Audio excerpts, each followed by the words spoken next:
verses up at the midnight.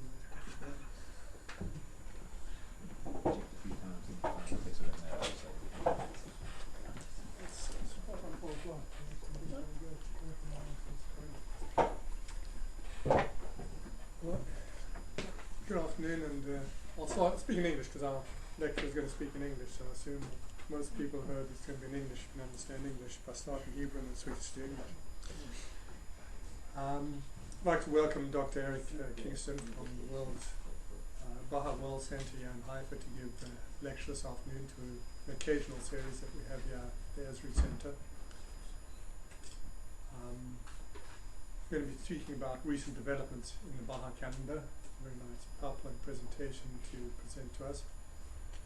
He's been here, I understand, for quite a bit of time now, so he's acclimatized himself to Haifa and the university.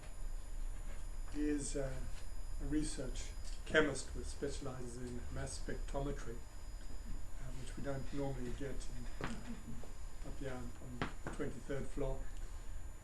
More sort of like Persian Gulf security and politics and archaeology and history. So this is something which is a bit unusual and exceptional for us. And his undergraduate and postgraduate studies were taken in the University of New South Wales, Sydney, Australia, which is once again an exceptional guest for us, coming from the Antipodean part of the world. And followed by postdoctoral research in the United Kingdom and Australia. And he's worked in industries and university prior to dedicating his time fully to Bahá'í administration. And he's also an amateur astronomer. I'm sure we'd like to see how all of this connects together. So I'll leave it to Okay, thank you very much, Glenn, and thanks to Dr. Shafar for accepting this talk that I could present, and thank you all for your interest in the talk. As Glenn said, I come from Australia, hence I talk English with an Australian accent. I hope that won't prove to be too difficult. And as I get excited about things, I speak faster. So at some stage, if you need to wave your hands to slow me down, I'll do that. At the same time, I've discovered on this topic, recent developments in the Baha'i calendar, and we're just a little bit out of focus. Can we just touch the focus knob a little on that? Yes, that looks good, thank you. I discovered I could easily fill an hour talking to you, so I may do a good bit of that, but we'll have plenty of time after that for questions and further discussion on the issue. The recent developments I'll stand mostly, actually I'll tell you, I'll sit a little bit for a while. There's a few times I'll stand up to point to some things on the slides. There are recent developments in the Baha'i calendar. They're not dramatically substantial, but they are actually quite significant in what they mean for the Baha'i calendar. One effect is that this beautiful graphic here that you see that shows the Baha'i calendar actually will be out of date, and it'll be out of date pretty quickly because some of the dates on that will change. And that's been used for many years by different Baha'i communities in places, but now every year they might have to adjust that, because one adjustment is that some of the dates on that, which are the dates of the beginnings of the months, will vary from year upon year, and I'll explain to you why that is the case. Let me review what I would like to talk to today. I said I want to talk about calendars in general, so let me now start with the disclaimer that I'm actually not an academic researcher. Well, I haven't been one for 30 years. I've been involved in other things. And I've looked at some of the presentations that have been given in this series, and certainly they're by people who are very experienced academics. The other thing is I'm not a calendar expert. As you saw, I have an interest in amateur astronomy, and as we'll see, astronomy can be quite connected to the whole issue of calendars. But however, I've sort of read up as much as I can. It came out of the interest in these developments in the Baha'i calendar, so hopefully I can share some things with you that may be even a little new. I'll give a refresher on the Baha'i calendar. Many of you will probably know some aspects of it already, but let me just run through all those details. I will tell you what are these recent developments that are the subject of the talk. The recent developments do lead me to then talk about astronomy, so of course the real purpose is for me to talk about astronomy that I love, but it is relevant to aspects of the Baha'i calendar, and aspects of many calendars, of course. And then, having done all that, I do want to talk for a while about the implications of the Baha'i calendar. There are religious and spiritual significances in the Baha'i calendar that I think I'd like to outline a number of them to you, that you have a look at those and consider those. Okay, so calendars in general. It seems calendars have been used since ancient times. There's lots of records of humanity putting in place calendars that outline periods of time, that make projections into future periods of time. The sort of purposes they are often have been used for, things like aligning farming practices. You need to plant your crops at a particular time. You can either look at the weather and have a feel about it and think about it, or if you know past history, you may well be able to project that approximately 1 lunar month's time is the time that I should be preparing to plant, so you can do your preparation for that. So they certainly involves that. The other thing are regular festivals and remembrances. People think, okay, we want to regularly remember something. If you have a calendar to work that to, then you can actually lay that out and not just do it in an ad hoc fashion. The other thing a calendar seems to me to be useful for is recording the passage of time in manageable units. So we can sort of record days, that's not too hard, but once you get up to a few hundred days, it gets a bit more difficult. So coming up with a mechanism to record things in months, lunar months, in solar years, in decades of solar years or centuries also seems to be useful. So they're just a few reasons it would seem why calendars are used. Studying the sort of history of calendars, there's lots and lots and lots of calendars have been developed and attempted and tried, and some have lasted very short periods of time. The ones that seem to have survived the longest and sort of outlasted dynasties and kingdoms and empires are religious-based calendars, or ones that have a very strong cultural basis to them. What seemed to happen is that many calendars would be tied, say, to a monarch. A new king comes, so you start year 1 of the king, you count it up for 20 years until he dies or she dies, depending on the... And then you start with a new monarch and you start counting from year 1 again. So later on you've got to work out this is year 27, but it's 27 in the reign of which monarch. Religious calendars seem to be able to start from a time and progress beyond empires, dynasties, particular monarchies, etc. Even the Chinese calendar that's run for a few thousand years seems to have in this 20th century been supplanted in day-to-day use by the Gregorian calendar in China.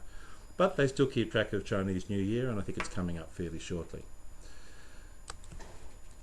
Calendars, typically the ones that we know of, the ones that survived, have been tied to astronomy.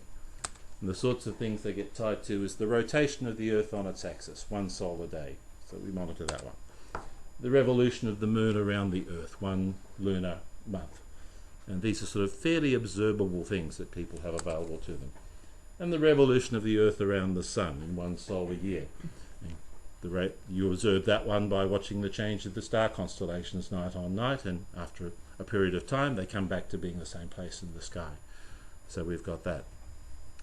Now, one could say, well, okay, you can tie it to astronomy. You could well run calendars against a nice accurate clock.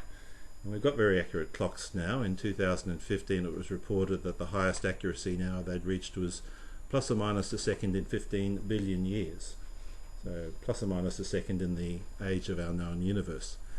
So in theory, yes, we could run a clock and just tick up the seconds and record seconds, hours, minutes, whatever we might want to record. My feeling is that if you do that, for reasons we'll see, you start to become disconnected from the human experience of the world.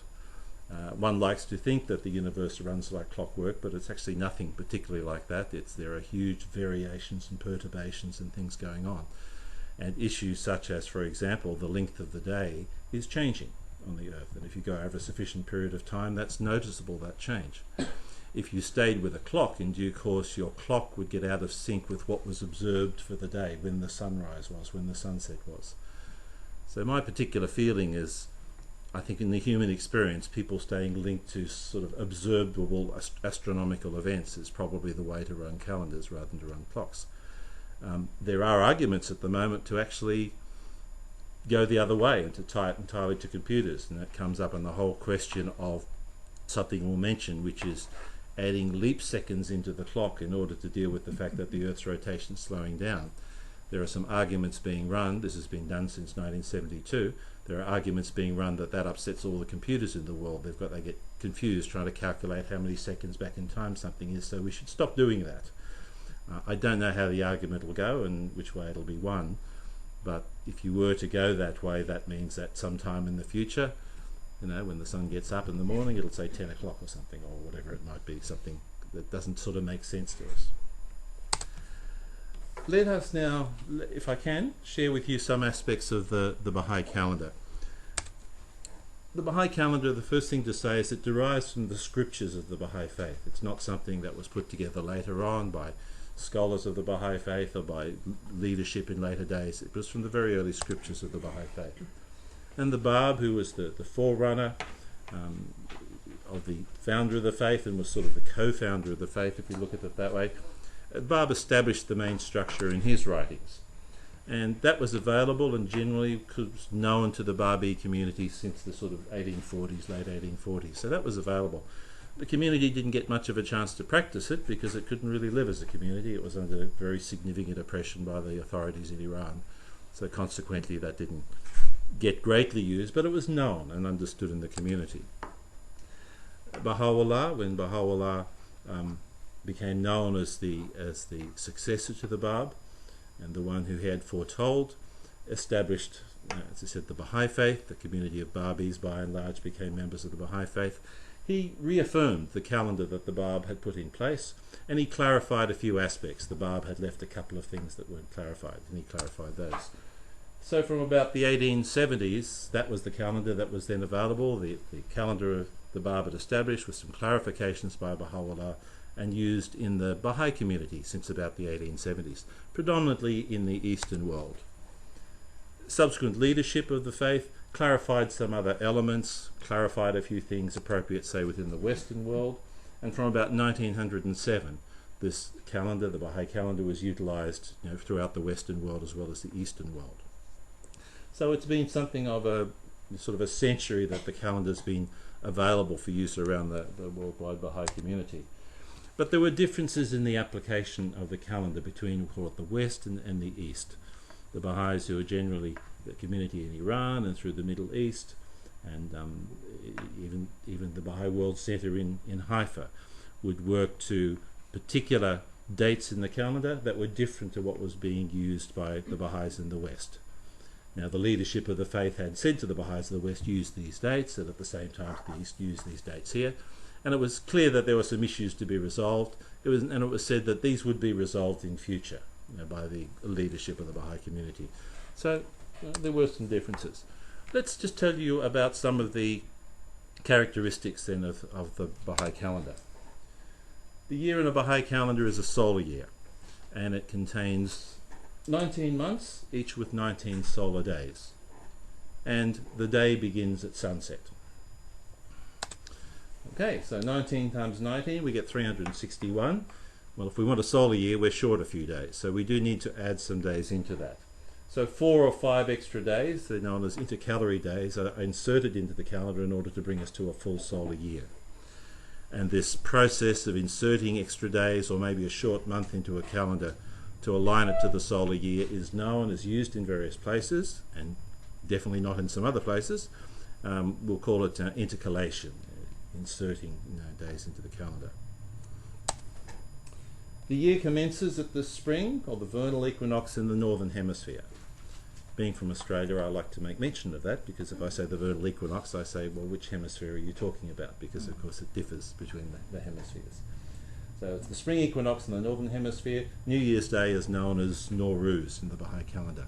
Might look familiar, because that is the traditional New Year's Day of the Iranians, going right back to Zoroastrian times. So it's the sort of ancient New Year's Day falling at around about the spring equinox. Along with Nowruz, which is considered a holy day, there are some 8 other holy days in the Baha'i calendar. A week, we use a 7-day cycle. For the week, with the first day being the Gregorian Saturday, and Friday is the day of rest in the calendar. This was interesting. In preparation for this, I was talking to someone and they said, well, where did the 7-day week come from? And I said, well, I'm not too sure. As far as I can see, it was drawn from ancient times.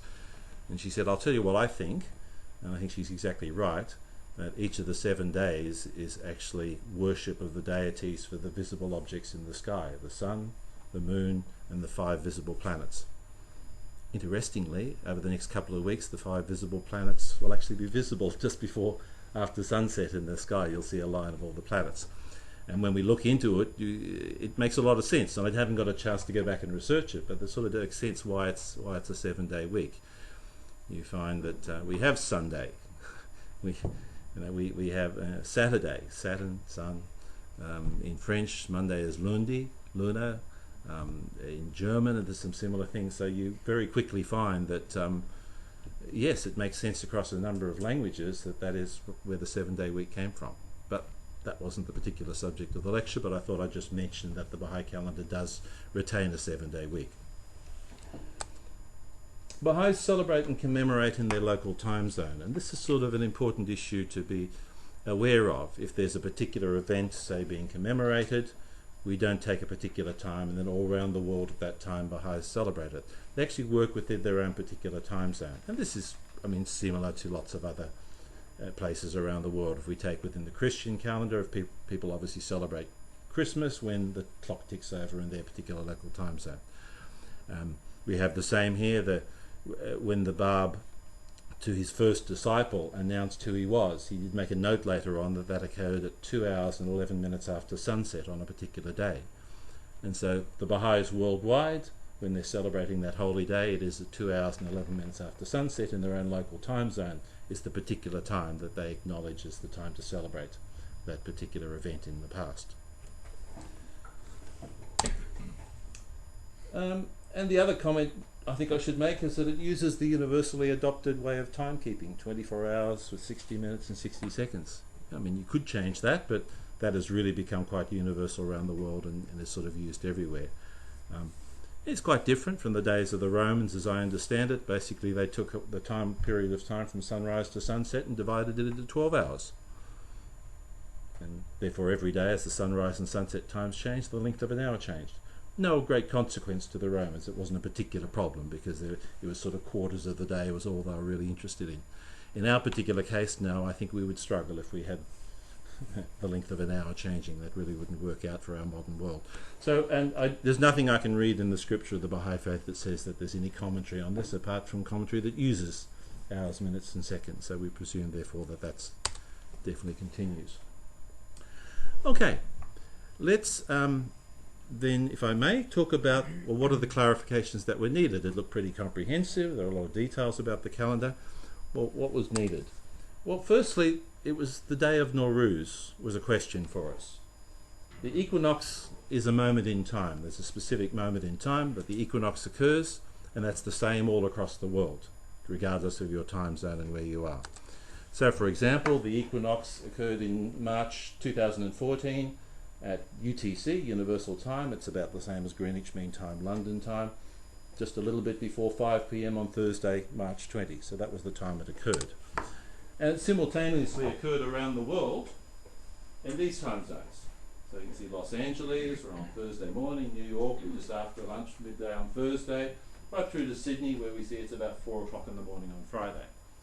So if you ask what's the day upon which the equinox has fallen, the people in New York say, well, absolutely, it was on Thursday, March 20, whereas the people in Sydney are saying, well, it's actually on Friday, March 21.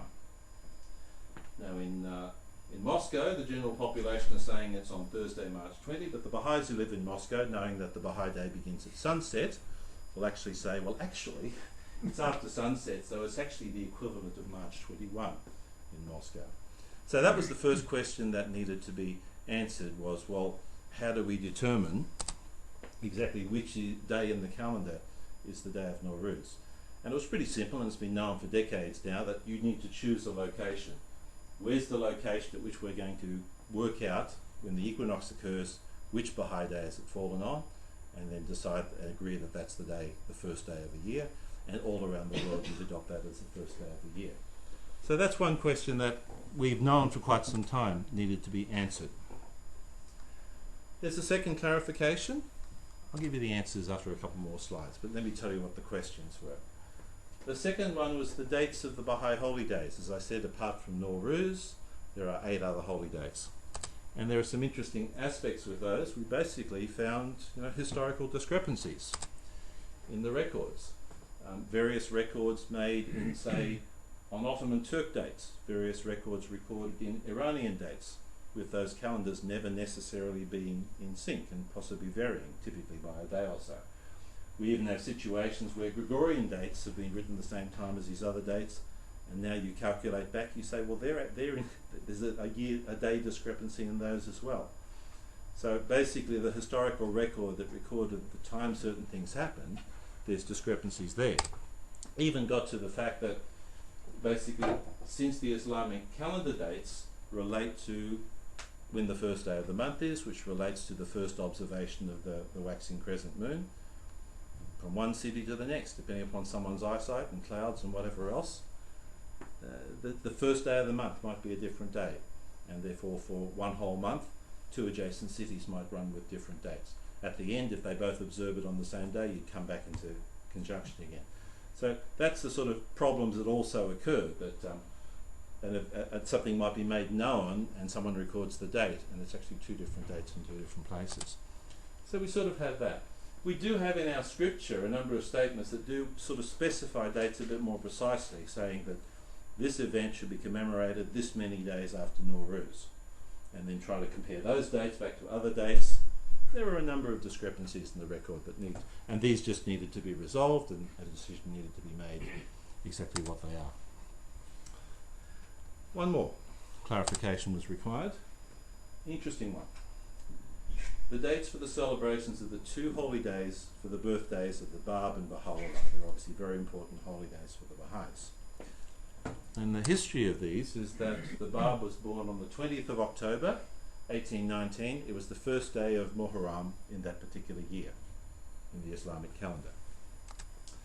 Baha'u'llah was born on the 12th of November 1870, which in that year was the 2nd day of Muharram. Therefore, these 2 birthdays have always been in the Islamic calendar on these 2 days, the first 2 days of this significant month in the calendar. And the scripture of the Baha'i faith says that these 2 holy days should be celebrated as 2 adjacent days. So, which should those days be? Historically in the East, they have been celebrated, and it's been celebrated on the 1st and 2nd of Muharram according to the Islamic calendar. Historically in the West, the guidance that was given was celebrate them on these 2 Gregorian days. So in the West, they've been celebrated some days apart. So this needed a resolution, exactly what's the approach, how are we going to deal with these 2 days which have these Gregorian dates, have these lunar calendar dates, but scripture says they need to come together. So let me reveal unto you the answers. And those answers were available in 2014. The Universal House of Justice, the supreme governing body who sits down here at the Baha'i World Centre in Mount Carmel, completed deliberations and research on this and announced a number of things to the Baha'i world. The first thing, the day of Nowruz, and they said that the Baha'i day on which the March equinox falls in the city of Tehran specifies what is Baha'i Nowruz, the first day of the new year. Now Tehran, the significance of Tehran, as many of you will know, it's the birthplace of Baha'u'llah, the founder of the faith. It's also the city in which he reported that while he was imprisoned in 1852 for being a prominent Babi, he became aware of his message, of his mission as a manifestation of God. He became aware that he was the one that Bab had referred to, him whom God shall make manifest. So Tehran's particularly significant for the Baha'is, and the decision was it is in Tehran. When the equinox falls in Tehran, that day, that's the day of Nowruz around the world. The second thing was that 6 further holy days were specified in the Baha'i calendar. The Universal House of Justice researched all the information it had about these discrepancies in dates and said, these are the dates. So we have those. Which left us with 2 further holy days, the 2 holy days for the 2 birthdays. And these were set on the 1st and 2nd days after the 8th lunar conjunction after Nowruz. So a bit of a mouthful, but this is basically what's happened. Those 2 days are now together, they're beside each other, but they are still related to the lunar character of them initially being on the 1st and 2nd of Muharram. So they remain together, but they also get connected into the occurrence of this 8th lunar conjunction after Nowruz, which brings them relatively close to the sort of Gregorian dates that they've been remembered on. And the Universal House of Justice, having made those decisions, then advised that it drew on astronomical computations from reliable sources, and it produced a correlation of Baha'i dates against Gregorian calendar dates for the next 50 years. So Baha'is are at the table. We know for the next 50 years when we need to. When our New Year's is, where our holy days are, when the beginning of all our months are. That's done. The reliable resources, in this case, was a body known as Her Majesty's Nautical Almanac Office in the United Kingdom, which for over a century has been a very key and reliable source of astronomical information. So it correlates sunset times, equinox times, lunar conjunction times, and a whole lot of things that to meet the needs of the community. Initially shipping, but then much more beyond that. They have a website. You can go to the website, you can put in your location, and it'll actually tell you when's sunset today, when's the next equinox going to occur, these things such as that. Okay, the implications of those decisions now are as follows. The Baha'i calendar is now disconnected from the Gregorian calendar. In the West, New Year's Day was always the 21st of March. It's changed now. The number of intercalary days used to be, there were 4 in most years, but in a Gregorian leap year it was 5. But now the number of intercalary days will be determined by the number of days from one Nowruz to the next Nowruz. So we do see variation now against the Gregorian calendar, which is why I said that the last couple of months of our little picture down here, I know that those dates are going to be incorrect because the next Nowruz is not falling on the 21st of March, but it's falling on the 20th of March. So the date of Nowruz varies with respect to the Gregorian calendar. The beginning of our Nowruz this year, which was 2015, was on the 21st, it'll be on the 20th. And in the years ahead, it varies around those dates. Somewhere in the final 50 years, it falls on the 19th of March, one year.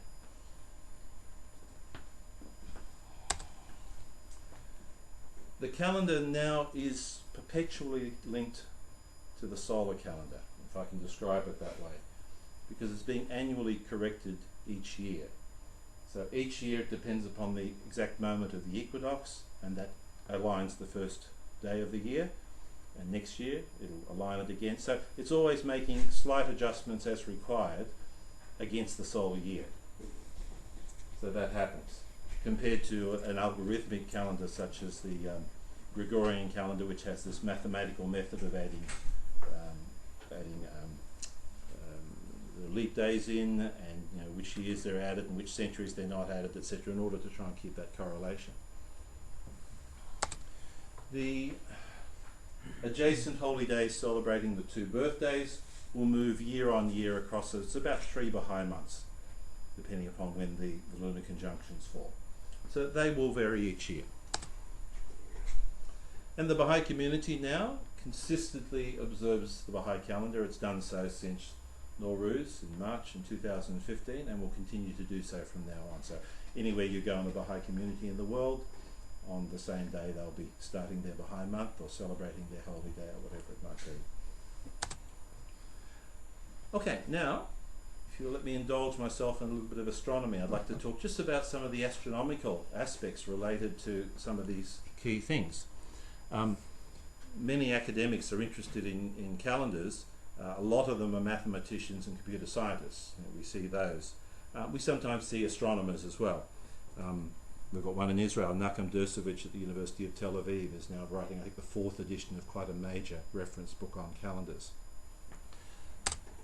A number of these academics did contact the Baha'i World Centre in order to, because they had websites and books and things, and they wanted to clarify aspects of it, ask a number of very interesting questions.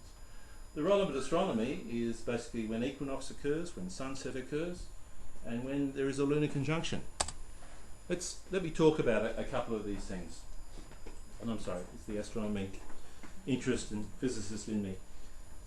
Equinox. So let's just remind ourselves, if we look at this from the position of the sun, and over here we're going to look at it from the position of the Earth. The whole issue around this is the fact that the Earth is not spinning exactly upright and downright compared to its plane of orbit around the sun. The axis actually tilts over at about 23.5 degrees at the moment. So consequently, we have these 4 points, and if we go to this thing called the June solstice, we see that the sunlight is falling much stronger per unit area on the northern hemisphere. It's much hotter there, it's much colder down here in the southern hemisphere. We have summer, we have winter, and vice versa at December. The interesting points in the middle is when these 2 points, top and bottom, are now equidistant from the sun. So the sun is now falling with equal intensity across the entire surface of the Earth. And these are the 2 equinox points, one in March and one in September. And that's the point that's being determined when the Earth gets to that point in its orbit. Looking at it from the Earth's perspective, we just know we're on an Earth that's rotating this way. We can actually see the equator of the Earth. We can project that out into the sky around us and call it the celestial equator. And if we watch the sun over a year, the sun seems to go through an interesting path. It goes up above that, it crosses over, comes down through that, comes back again against the stars. And that's the view from the Earth. So it's this point here. It's where the sun apparently seems to cross this projected equator that is known as the March equinox and the September equinox on the other side. So picking that point is what this is all about. You can mathematically calculate it. You know all these bodies, you know their movements, Newton's laws apply. There are a whole lot of little perturbations, things to worry about, but that can be done, and that's why we have reliable bodies like Her Majesty's Office who calculate all these and give them to us. And we can do that. There are interesting things, such as this point has had a name in time called the point of Aries, because it used to fall when the sun was in the constellation Aries. However, things aren't quite as simple as that, and it turns out that that point has been moving against the constellations, and we'll see why in a minute. So that's what the equinox point is. That data can be obtained. Sunset's an interesting one. Equinox, we can't quite see that because we can't look at the sun and determine when it's crossing the equator. It's not possible for us. But sunsets are things we can look at. So let's have a look at sunsets. And sunsets are rather interesting things. We have this observer out here looking at the sun in a long, long distance away across the surface of the Earth. And you do see an interesting thing. As the sun gets down towards the horizon, as the Earth's rotating, you start to see a rather funny shape. And I think all of you have seen it, you're aware of it. This is me taking photographs of it over here, looking out over the Mediterranean. And you can certainly see that as the sun is lowering towards the horizon, if I were to measure that, I can certainly see that this has become more oblate, it's become flatter. And yet the sun, some recent research a few years ago found it's the most spherical natural object that we know of at the moment. Fundamentally, it's a huge distance across there, but it's within about 10 meters, exactly spherical. It's just, it's quite amazing. And that is the sun sort of looking up in the middle of the day, or maybe that's even taken from one of the satellites. It is definitely round. It is definitely not this shape here. What's going on here is the fact that this light is now starting to pass through substantial amounts of the Earth's atmosphere, and we start to see refraction. The light's no longer travelling in straight lines, it is travelling around the surface of the Earth. And this picture here tries to show exactly what's happening. When this observer sees the sun looking something like that, they're actually seeing a sun that's lower down over the horizon and the light coming around from it. And the light from this side is refracting more than the light from that side, and it's a bit less than that, and that's why we start to see this shape as well. In fact, if you're observing the sun, about the moment that this just touches the ocean out here, in truth, the sun is below the horizon. It is solely refraction that's allowing you to see that image of the sun. Okay, it's complicated. There are a lot of factors that come to play here, and it does mean that you have to come to some definition of what is sunset. And the definition that's been arrived at is this one. It's when the center of the sun is an angle of 50 arc minutes below the horizon. And if you go 50 arc minutes, that means that visually it will look like the sun has just dipped below the horizon.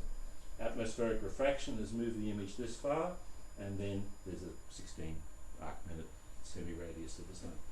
So at the moment you just see the sun drop below the horizon, that's when everyone will say, the sun has set. I've just seen the last light vanish. The sun is actually at that point there. So if you're doing mathematical calculations, that's what they do. They calculate the point at which the sun is there. At that time, they say, is the time of sunset. If you're observing it, of course, you can see all sorts of things, depending upon what's in the air, what the air's like, how it's behaving, what your horizon's like, and you may well have difficulty. The sun could be quite a bit different. You can find minutes variation. When I see it, it said sunset was that, but I can actually still see it. So, which is why sunset's about the most observable one, but probably the hardest one to have sort of an accurate representation of. But again, we have mathematical ways of doing that. And let's look at just one more, which is lunar conjunction.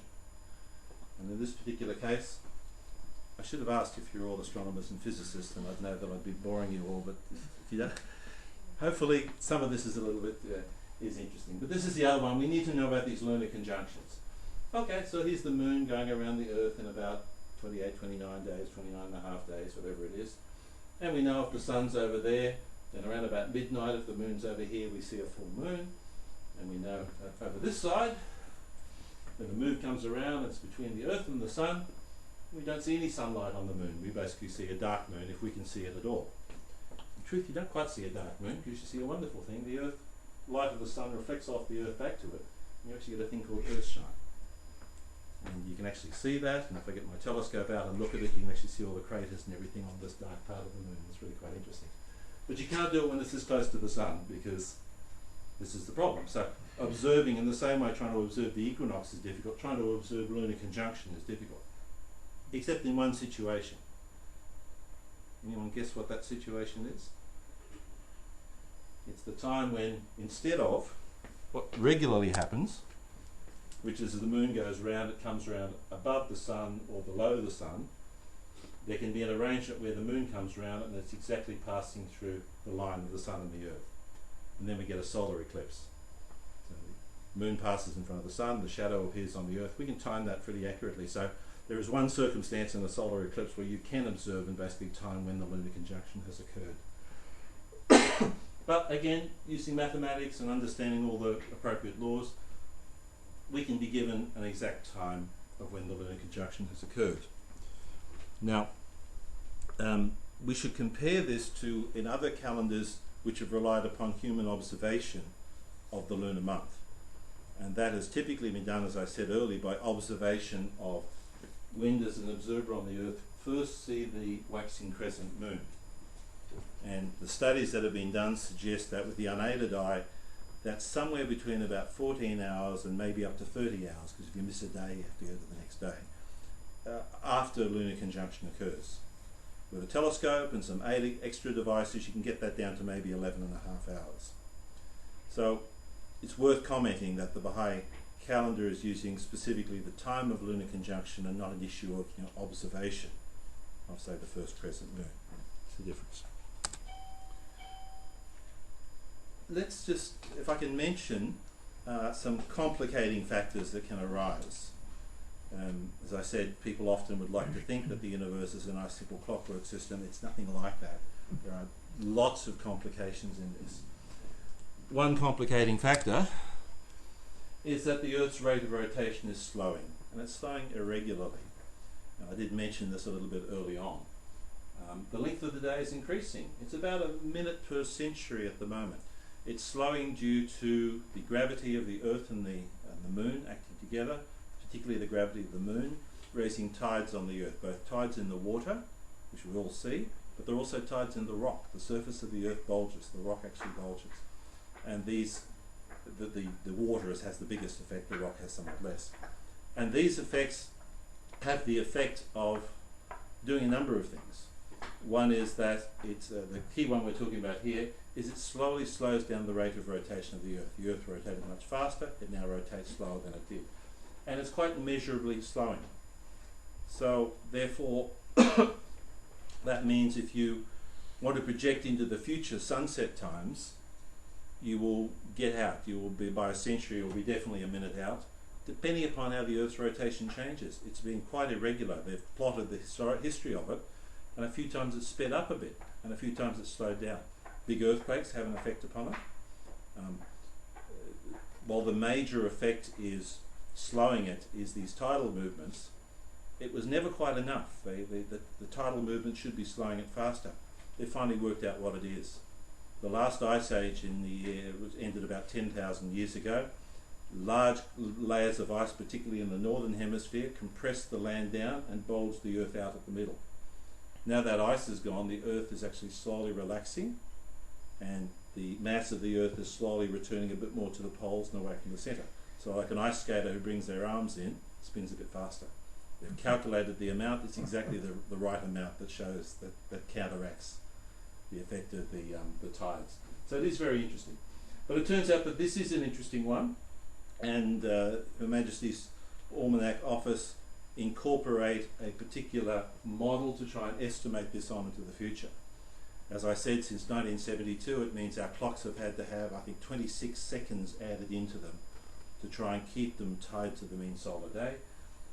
But it is changing, and you've got to have an appropriate model for that. And that one does become significant.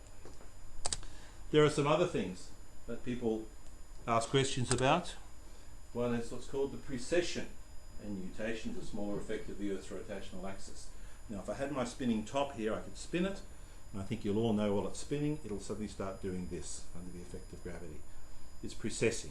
The axis of rotation is going around. The Earth does exactly the same thing. It takes 26,000 years to go around. This is why the point of Aries is no longer in Aries, because the axis has moved a little bit, and therefore from the view of the Earth, when the sun passes through that equator position now, it is actually passing through a different place in the sky. It was the point of Aries up to about 100 BC. It now falls within Pisces. And in future, I think it's Aquarius next. It moves to Aquarius or something in another few thousand years' time.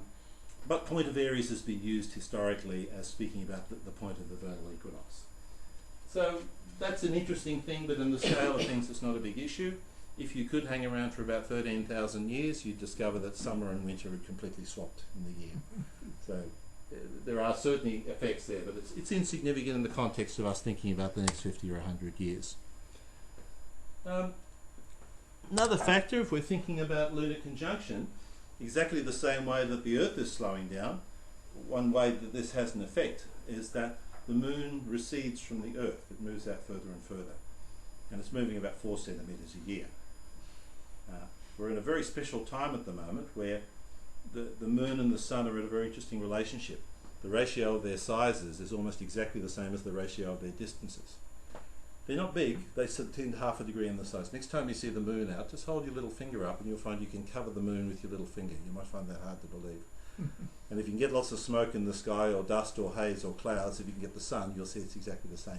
Hence why we get these solar eclipses. The moon at the moment is just the right angle in the sky to cause that effect to happen.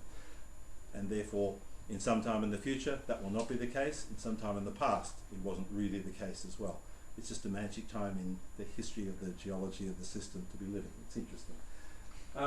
So we are seeing this change, and therefore it does mean that the period that the moon is taking to revolve around the Earth is becoming more and more. It is insignificant. Currently, if we could continue this process for about 50 billion years, we would reach a stage at which the moon has moved to a certain place. It will go round once in 47 days. The Earth will rotate once in 47 days. Our days will be 47 days long, and they'll be called what's tidally locked. And therefore the lunar month will have changed, but also the rate of rotation of the Earth will have changed. However, in 2 to 3 billion years, the sun's radiation increases, all the water gets boiled off the Earth, the frictional forces change dramatically. It'll all change. I think we'll have bigger things to worry about than how long the moon takes to go around the Earth at that time. But that is an interesting question that you think about, is with respect to the change of the lunar month, and that'll affect the times of lunar conjunction, but it is insignificant. Questions have been asked about the elevation of Tehran. We know that if you're up higher, the sunset can be later. If you're down lower, so if you're on the top of a mountain looking down, sunset's later than predicted. If you're at the bottom of a valley looking up, sunset's earlier. It turns out the issue is really the elevation of the observer compared to the elevation of the horizon. And I know that in Tehran, the western horizon is much the same as the observer's location. So it's much the same elevation. Therefore, the standard times that are given for sunset times can apply in this case. You don't need to make a correction for elevation or depression of the horizon. So that one becomes not an issue, but that's again a question that was considered. Another question that's been asked is, okay, well, you want to observe the sunset in Tehran, but Tehran's on the move, of course. The whole world's on the move. Plate tectonics. Indeed, they're correct. You know, every point on the surface of the Earth is in movement relative to the Earth itself. And so consequently, a point you might pick right now on the surface of the Earth will move somewhere else in the future. But again, if you look at it, it's moving maybe a metre in 50 to 100 years, depending upon which data we're looking at. It maybe it's moving north, which isn't a big issue. Maybe it's moving east. If it's moving east, then yes. If you're moving east and west, that does affect sunset times a lot. But again, that turns out to be pretty insignificant. A few calculations show you've got to be talking kilometres of movement before you start to think about significant changes in sunset times. Last of the technical ones before I just talk a little bit more about the sort of more religious significance of the calendar. And what I wanted to talk about was just to tell you the sort of data that one, from my reading of it, this is the data that one requires to work this out. If you're going to correlate the Baha'i calendar with the Gregorian dates, well, first off, you've got to know your Gregorian calendar pretty well. When are all the appropriate leap days? And let's look at the 50-year period that we now have in the Baha'i community. You need some astronomical event data, and we can go to Her Majesty's Nautical Almanac Office, and I believe that was done, and the Almanac Office actually conveyed data, etc. But you can go to their website if you want and actually put in geographic locations, and it'll actually give you all this information. You needed to know the exact time of the March equinox. You needed to know sunset time in Tehran on that day in order to work out, has the equinox fallen before sunset on that Baha'i day? Has it fallen after sunset? The complication here is the fact that the Baha'i day and the Gregorian days don't exactly overlap. Gregorian day starting at midnight, the Baha'i day starting earlier at sunset. So when they say that it's fallen at 9 o'clock after sunset on this Gregorian day, we know we need to think about the next Baha'i day for that. So we can do that one. That's actually the easy one. The more complicated one are these twin holy birthdays, because they now bring the lunar conjunctions into it. You need to know not only which is the day of Nowruz, you need to know when sunset that concludes the day of Nowruz, because we want to know which is the first lunar conjunction after Nowruz, and it's been clarified we're talking about after the day of Nowruz is finished. We look at our lunar conjunctions, we establish which is the right one, that this is the first after Nowruz, we count up to number 8. Now we found the 8th one. Oh dear, how does this timing compare to the sunset in Tehran again, because it's measured against Tehran? Has this lunar conjunction fallen before sunset on the Gregorian day or after sunset on the Gregorian day? So again, we know which is the Baha'i day. Once we've got the Baha'i day, go 2 days after that, the next 2 days are the holy days. So that's the data that's needed. One can set about trying to write algorithms, but they all finally end up depending upon the timing of the astronomical events. So to some extent, it's easier really just to tabulate and correlate the data. And there are some algorithms and maths I see could be used, but not greater than that. A few personal comments on this data. If you go to the website, you will find that the data that's available, and the data as I see has been used, is available to the nearest minute. So sunset times, equinox times, etc. We know equinox time can be measured a bit more accurately than that. You saw the data I had earlier was to 7 seconds, so it was to the nearest second. And indeed that's the case. There's lots of sites out there that will calculate this and try to do the mathematics and the physics and everything and get it more accurate down to, say, the nearest second. Okay. And you might ask the question, well, shouldn't you do that? You know, if you really want to know, has this equinox occurred before or after sunset, we've got to measure this as accurately as possible. Don't we need to get the minutes or seconds or the most accurate? It seems to me that Baha'u'llah gave an instruction in 1873, and he gave it for a different purpose, but when I read it out to you, it's very interesting. He said, "The festival of Nowruz falleth on the day that the sun entereth the sign of Aries," and we know that's the vernal equinox. "Even should this occur no more than 1 minute before sunset." Now in a minute or slide or two, I'll explain to you why he spoke about that. It was for a different purpose. But his mentioning of a minute I find very interesting. It's very interesting to me now that it's found to be appropriate to work to a minute precision in time, and that's been used. And in 1873, Baha'u'llah was speaking about a minute, even if it's a minute. I mean, my reading of it as a chemist and a scientist says, okay, he's given me a hint as to what precision I need to work to, even though I said the purpose of the instruction was slightly different.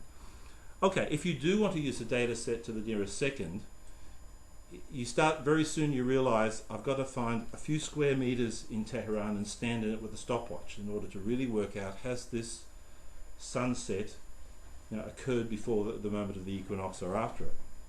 And if you do work just within minutes, you can actually then, you don't have to have your geographic locations down to what's called arc seconds, you can work at arc minutes. And you get a lot more flexibility in this.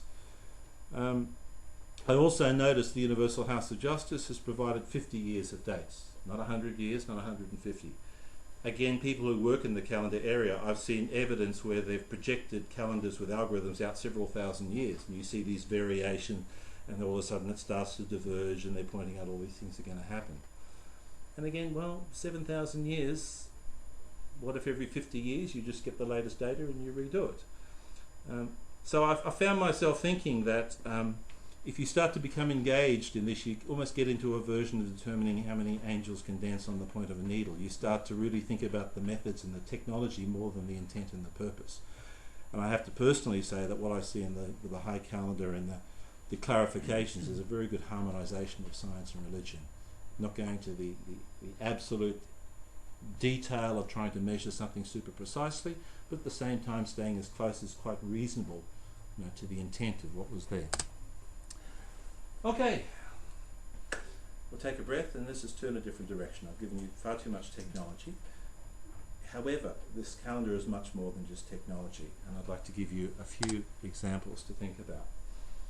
I've said Baha'i calendar all along. More properly it's known as the Bahá'í calendar, and I think progressively you'll probably see that said more. In the same way we don't quite say the Christian calendar, we say the Gregorian calendar. We say the Bahá'í calendar. The word Bahá'í means something that comes into being where there was nothing before. It's wondrous. It has that sort of name. It's used as a person's name as well. So there's a particular special name for it. There's a few interesting things that happened from a religious perspective. The Bab established a solar calendar with intercalary days, and he was in a place with people who were mainly using an Islamic lunar calendar with no intercalation. And not only that, there's a Quranic verse, and a common interpretation of that is that intercalation is forbidden, absolutely forbidden. Hence, it's a pure lunar calendar that's used.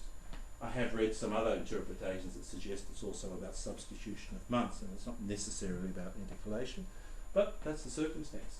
So I'd say that was definitely new and different. Now, the Bab did have a lot of other new and different things in the message he gave as well. But that's one in particular, and I think that would have struck people, that you're adding intercalary days into a solar calendar. It's very different to what was commonly being used. Baha'u'llah, that instruction I read to you was really for this purpose. He said the day of the equinox, Nowruz is to be on the day of the equinox.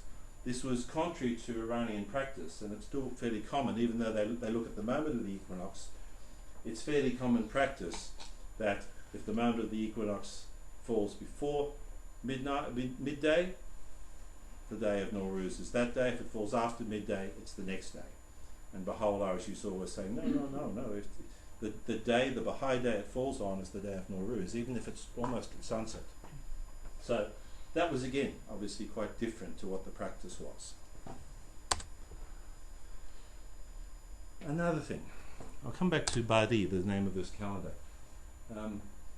It's worth just noting that the name Bahá'í was given by Baha'u'llah to a young Baha'i who fulfilled probably one of the great missions of the faith. He took a message of Baha'u'llah to the Shah of Iran at the time.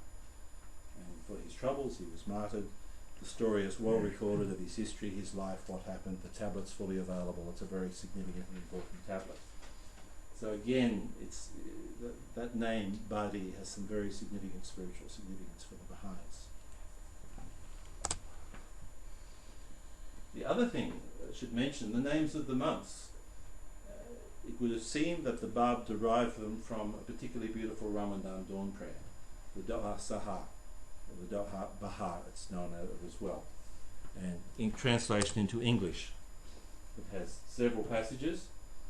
which each of them call upon a name of God and they use various derivatives of that name. It starts with Baha, Jamal, Jalal. These look familiar. If you look through the names of the Baha'i, the 19 Baha'i months, they're all there. The Bab did swap the order of two and slightly adjusted the name of one, but essentially he's drawn the names of the calendar from this particularly beautiful prayer, which is attributed to the fifth Imam of Shia Islam. So the calendar is connected in that direction. Bit technical again, but this is an interesting one as well. The Bahá'í calendar has cycles of 19 years, known as a Vahed. So the Bab said that 19 years, this is a period called a Vahed. He actually named all the years for us. He also said when there are 19 Vaheds, it's also got a particular name as well. It's rather interesting that these cycles coincide with an astronomical cycle called the Metonic cycle. There's a very interesting circumstance, and that's that the moon revolves around the earth revolves around the sun. They seem to be completely unrelated physically. But there is an interesting coincidence at the moment, because we know the moon's month will change. But at the moment, and it's been observed since ancient times, these cycles coincide every 19 years. So the moon's going around, the earth's going around the sun. Every 19 years they come back to the same point. And then they separate again for 19 years, and then they come back again at the same point. Therefore, at any time right now, I could say, where's the moon in its month? Where's the earth in its around the sun? Come back in 19 years' time, they'll be the same within let's say 8 hours or something like that. Well, you need to choose a repetition point, and one you could choose is, what if there was a lunar conjunction close to the March equinox? That gives you a particular point in the lunar month and a particular point in the solar year. And it so happens this occurred in 1844. It occurred 19 years later in 1863. Well, they're particularly interesting to us. They're very interesting dates in Baha'i history. Did I mention early on about the calendar? Maybe I missed it. That the calendar commences from 1844. Baha'u'llah was asked, should it commence from the time when you declared your mission? He said, no, it starts from 1844, the time the Bab declared his mission. So they're not only important dates, but actually they're the first year of each cycle of the 19 years. So each time we hit the first year in one of the Vahid cycles, we know it's going to be lunar conjunction almost at the March equinox. And that was the case last March, 2015.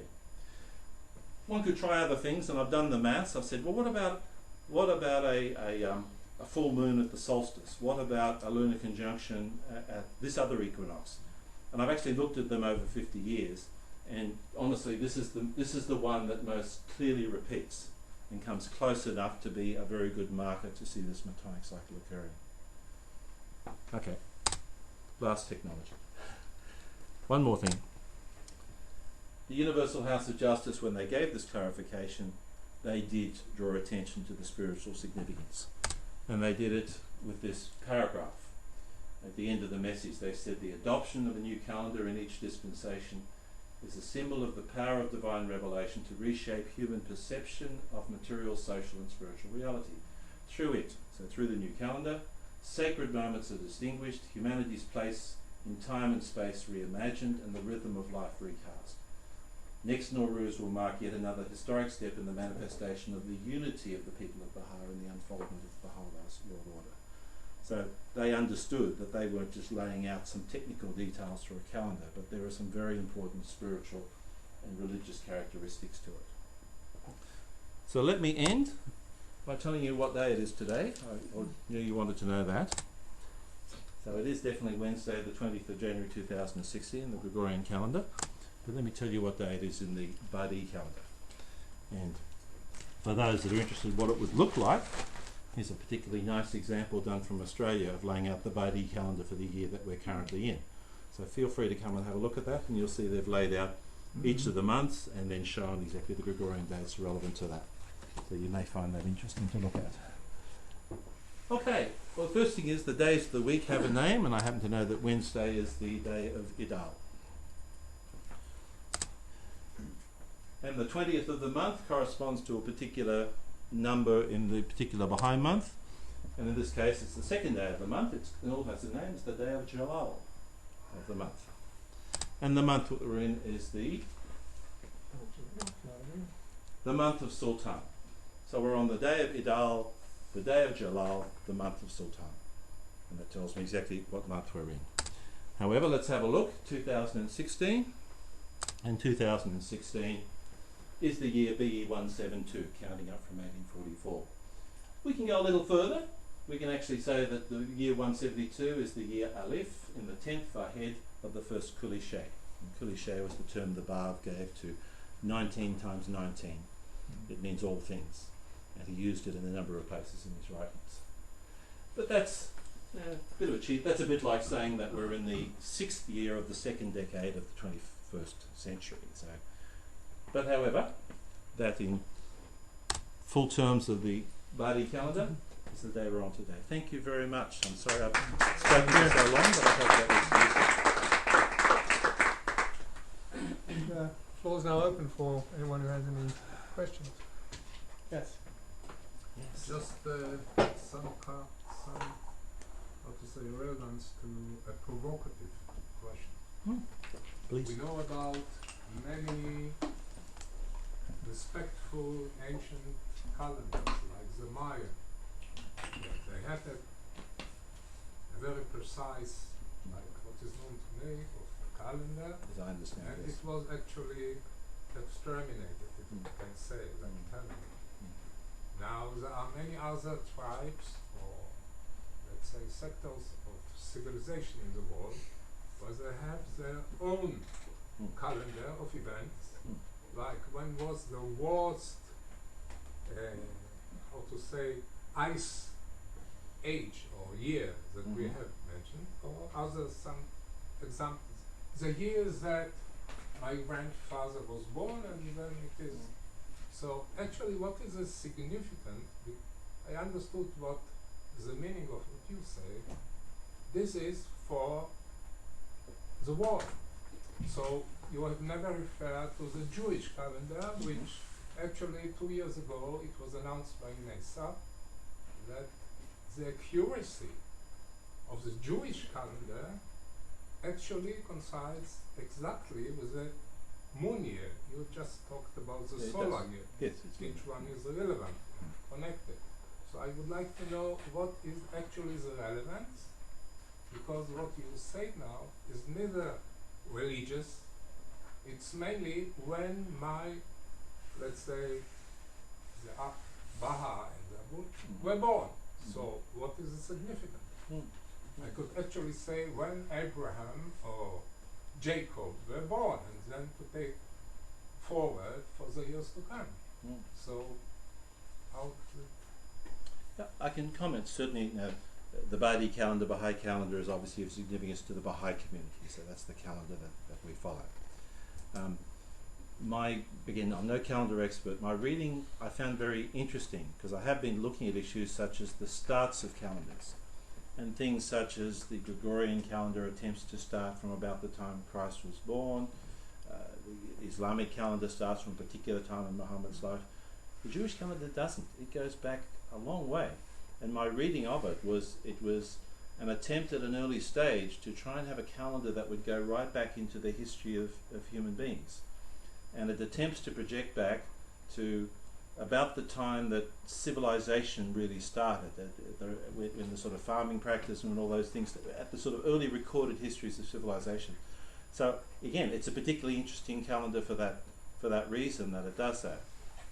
So it's different to other calendars. So there is some very interesting characteristic of that calendar. As you say, it's a lunar calendar. Lunar calendars, because they're tied to the moon and the observation of the moon, again, are self-correcting in the same way that things tied to, say, parts of the solar thing are self-correcting. So I guess I can say there are many calendars that would exist and continue to be used.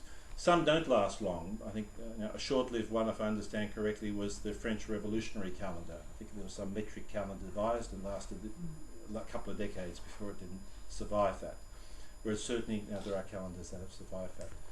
So I don't know if that sort of helps with your question. So if I join the Baha'is religion, I should adhere to this color. Well, we follow it at the same time. Certainly, because the world's working on that at the moment, I do need to sort of work within that context as well. Wednesday the 20th of January 2016. There are lots of questions one can talk about as to, well, what happens in the future. I'll tell you something interesting. A calendar that's tied where the day starts at sunset has some interesting characteristics.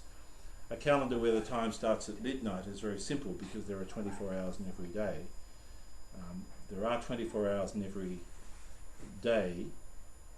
No, there's not. In the Baha'i day, that's the whole point. Because sunset changes from one day to the next. You reach a point, some parts of the year, the day is a bit less than 24 hours, and some parts of the year, the day is a bit longer than 24 hours. And you get an interesting situation where a particular time of day may not appear at all during a day, or may appear twice during the day.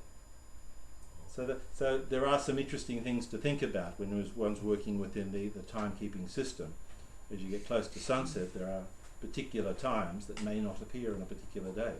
So if a Baha'i astronaut would be on the spacecraft, then what would he project then to Houston? It's not this day. I suspect he'll be using the accurate atomic clock, accurate to 1 second and 15 billion years, because I think you'll need that in order to correctly fly the spacecraft in places.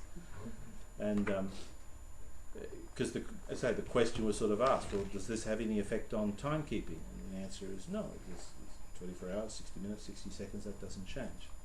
It's just that what day you're on is different from the Baha'i perspective. The Persian calendar in the 19th century was solar. Yes, I understand that. Yeah. So is the Gregorian.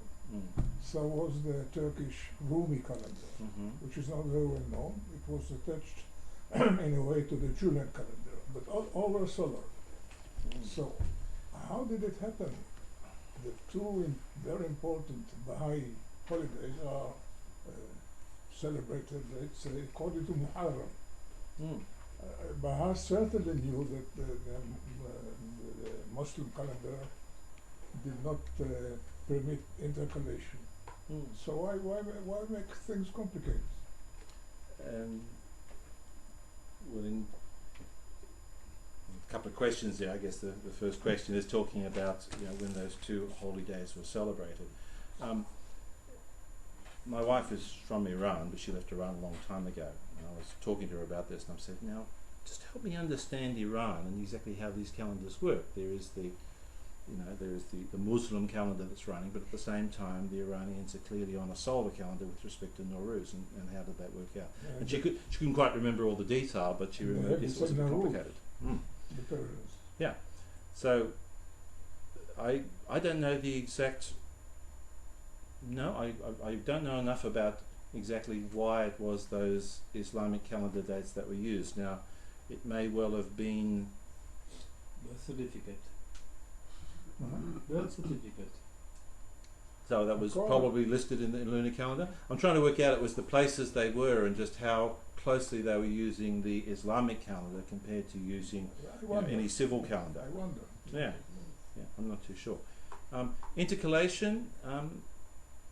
Well, you sort of, the issue, of course, with a holy lunar calendar is that it doesn't correlate to the sort of seasons that you're living in. So it varies around the year compared to seasons.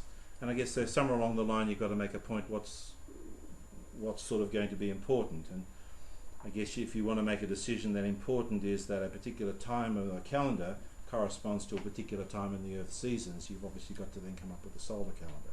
Certainly. So probably, and it's probably also by saying that if New Year's Day is tied to the vernal equinox, and once you've done that, then you really have to start the new year each year when the sun reaches that point. So that then ties you to a solar calendar as well.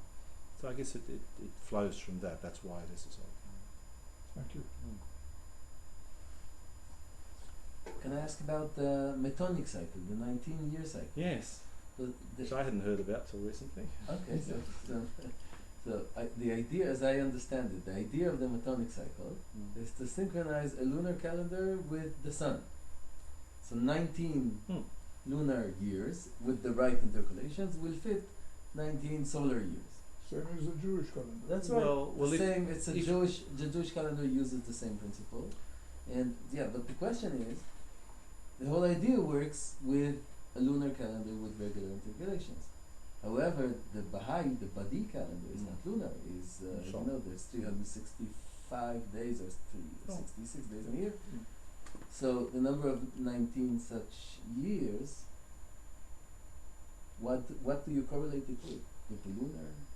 With which lunar calendar with correlation? Well, say, so, I mean, my understanding of it is that, I mean, you don't have to add anything. Basically, if you start here and wait 19 solar years, then the moon will have gone through, is it 284 or something lunar months, and we'll come back to the same point. So in other words, I think that's fundamentally what it's saying over this. So if you start this point 19 years later, you find yourself just at the same astronomical point. I was, I guess, just making the observation that depending how you decide what's the start point of that, if you pick a start point that's one that's related to, say, observation, it just happens to fall in 1844. You know, I don't think the Bab and Baha'u'llah decided the calendar should start 1844 because of that. I just find it interesting that that's what's Lucky. yeah, well, it fell on that. As I said, if we wait a few million years, the moon will have receded somewhat, the lunar months will have changed, and the metonic cycle will no longer be functional. But at the moment, that's the situation, I guess. Okay, from a Baha'i, I find that particularly interesting. But of course, you've got to pick your point. You know, and as I said, at any time you can pick a point in the two cycles, and in 19 years it will return to those. But the point seemed to be there were some particularly observable ones.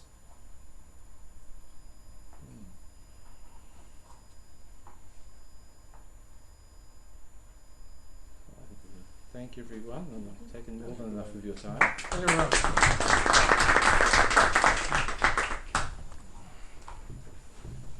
Interesting thing is, what you discover